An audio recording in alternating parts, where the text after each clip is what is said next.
Voilà, depuis quelques mois, avec la métropole européenne de Lille, on a mis en place ce qu'on appelle le concept de la fabrique à entreprendre, dont l'objectif est de mettre en place au sein des différents quartiers de la métropole des espaces ressources dédiés à la création d'entreprises.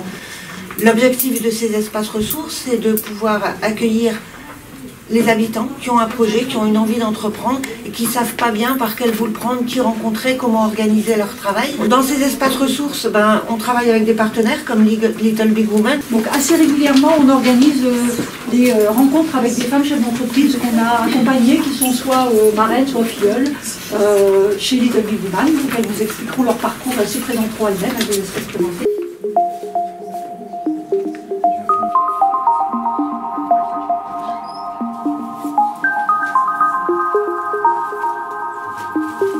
Donc la Maison de l'Emploi, c'est un lieu justement, comme on disait, sur les prémices des projets de création. Donc on accompagne, on oriente vers les spécialistes. On met en place des ateliers comme aujourd'hui avec différents partenaires. Little Big Woman, j'en ai fait connaissance par un mail de Pôle emploi, en disant voilà, dans votre quartier, il y a cette réunion. Je viens de finir mes études en tant que graphiste, donc voilà, ça fait 3 mois et c'est pour ça que je suis venue ici aujourd'hui pour découvrir les profils et apprendre un peu des autres expériences des femmes en l'occurrence aussi, parce que je pense que c'est quelque chose qui est en train de se développer et qui peut m'apporter aussi pour mes futurs projets. Il y a une étude récente de France Active, le réseau de Nord Actif, qui cautionne et qui finance les créateurs d'entreprises, qui dit qu'il y a 40% d'une tranche d'âge de 18-30 ans en France qui souhaite créer son entreprise actuellement. J'avais envie de faire quelque chose d'utile, de travailler pour les autres. Ça, c'était vraiment important. Voilà, donc j'ai fait mon cheminement scolaire, je suis devenue éducatrice spécialisée. Et il y a eu 2 événements qui m'ont incité, disons, à changer de voie. Ça a été d'abord une bonne déception professionnelle. Je me suis dit, si c'est pour faire ça, je préfère autant être serveuse. Donc c'est pas la peine, je vais arrêter. Et et puis je suis tombée enceinte. Donc ça aussi, ça a été un déclencheur où je me suis dit, j'ai aussi envie d'être un modèle pour mon enfant. J'ai envie de montrer qu'on peut y aller, on peut se marrer, quoi. Alors comment j'en suis arrivée là? C'était franchement pas gagné parce qu'en fait moi j'avais une famille d'ouvriers. Donc en fait la culture d'entrepreneuriat n'existait absolument pas, d'autant que mes parents étaient syndicalistes. Donc forcément j'étais pas du tout dans cette culture-là de l'entreprise, de devenir patron. J'ai commencé avec une scolarité un peu difficile, j'étais un peu toujours à côté. On me disait attention, tu vas finir en CAP, voie de garage, c'était la honte à l'époque. Donc je me suis forcée, j'ai fait des études, j'ai fait un bac L et histoire des arts. Après je suis partie en fac de gestion et je me suis retrouvée là et je me suis dit mais qu'est-ce que tu fais là? Donc je faisais de la couture déjà parallèlement dans ma vie, donc je commençais déjà à me faire mes vêtements.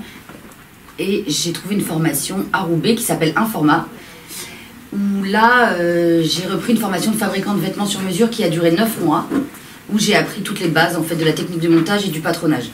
Avec Pôle emploi, j'ai fait un bilan de compétences.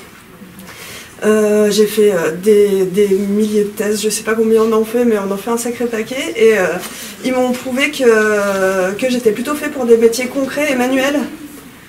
Et moi j'ai toujours, depuis que j'étais petite, je rénovais la maison familiale de mes parents. J'ai toujours aimé ça, je faisais ça tous les étés, je passais 2 mois à rénover la maison, j'adorais ça. Et je me suis dit, je m'étais toujours dit que c'était un hobby, mais je m'étais jamais dit que ça pouvait être un métier. Moi j'avais fait un bac +2 en anglais et en allemand, voilà. Et mon collègue avait fait l'école de BD. Donc on n'était pas très crédible, on n'avait pas fait d'école de commerce, on n'avait pas d'argent. En fait, ce projet d'auto-entrepreneuriat, ça a toujours été dans un coin de ma tête. Mais j'ai toujours eu des grosses appréhensions, en l'occurrence celle qui est l'aspect financier. Et du coup,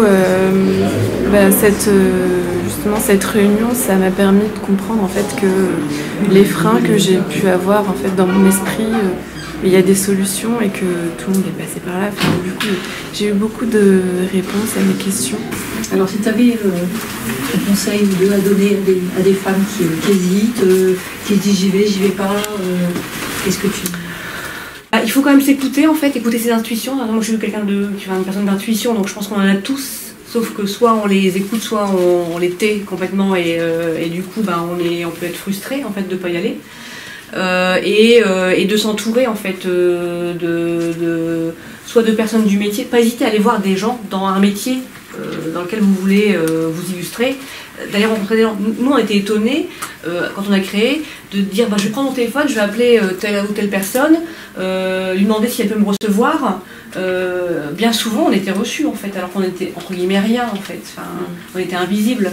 La réunion était vraiment très, très intéressante puisque ça a montré que on peut recevoir, on a parlé donc des différentes aides qu'on peut avoir au niveau structure et aussi les différentes aides qu'on peut avoir au niveau humain, ce système de mentorat que j'ai vraiment trouvé très très bien. Le programme de mentorat, c'est de mettre ensemble une femme chef d'entreprise expérimentée qui a plusieurs années d'expérience en tant que chef d'entreprise et une femme chef d'entreprise novice qui démarre. Est-ce qu'il y a un cadre, par exemple, on se rencontre toutes les semaines, tous les mois, où c'est chaque binôme s'arrange? Il y a un cadre qui est très professionnel. L'organisation, elle est liée au binôme, c'est-à-dire que le binôme s'organise en fonction des besoins de la filleule et des possibilités de la marraine. Donc vraiment, c'est une organisation à deux sur cette relation qui dure une année. Alors donc moi c'est Leïla, j'ai 28 ans, donc j'ai pour projet d'ouvrir une micro-crèche. Ce qui m'a inquiété, c'est au niveau des financements, donc comment trouver l'argent concrètement pour ouvrir mon entreprise. Donc ça, ils ont pu répondre, ils nous ont donné différentes ficelles, et donc j'étais rassurée, donc c'est super important. Quelle est la structure? Quelles sont les structures qui vous ont accompagné ou qui vont encore vous accompagner? Je me suis fait aider par la BGE à l'époque. À l'époque, c'était il y a 1 an et demi, je parle comme si c'était il y a 20 ans. Mais... Les organismes qui m'ont énormément aidé, il y en a principalement 2. Il y a Réseau Entreprendre Nord, ce qu'on appelait à l'époque Nord Entreprendre, qui est donc la fondation Mullier, donc vous connaissez tous Mullier, Auchan, et toute la galaxie de ces enseignes-là, qui a une fondation qui a pour but de faire des prêts d'honneur et d'accompagner en fait, les jeunes créateurs. Il existe des cigales aussi, des cigales qui sont des clubs d'investissement qui peuvent mettre au capital aussi et se retirer sur 5 ans pour des projets petits ou moyens et pour des projets un peu plus importants dans le même esprit en fait de la participation au capital, il y a autonomie et solidarité également pour des projets un peu plus importants. Et nous on fait des prêts à la création ou au développement des entreprises, quel que soit leur moment de développement, à 6 mois, à 3 ans, à 7 ans, et on fait du financement sous forme de prêts remboursables jusqu'à 10 000 € maximum. Le problème qui se passe, c'est que quand on se retrouve seul face à un projet, on se pose toujours la question, est-ce que c'est faisable, est-ce que je vais y arriver, est-ce que je vais être toute seule à y aller? Et là, la petite réunion d'aujourd'hui a montré que bon, il y a des moyens. Il faut juste se présenter et dire voilà, je voudrais avoir de l'aide, oser demander de l'aide, et à ce moment-là, on en trouve. Donc oui, je suis très, très contente de m'être levée tôt ce matin. Mon métier, c'est un métier qui donne de la fierté et j'avais envie de partager ça.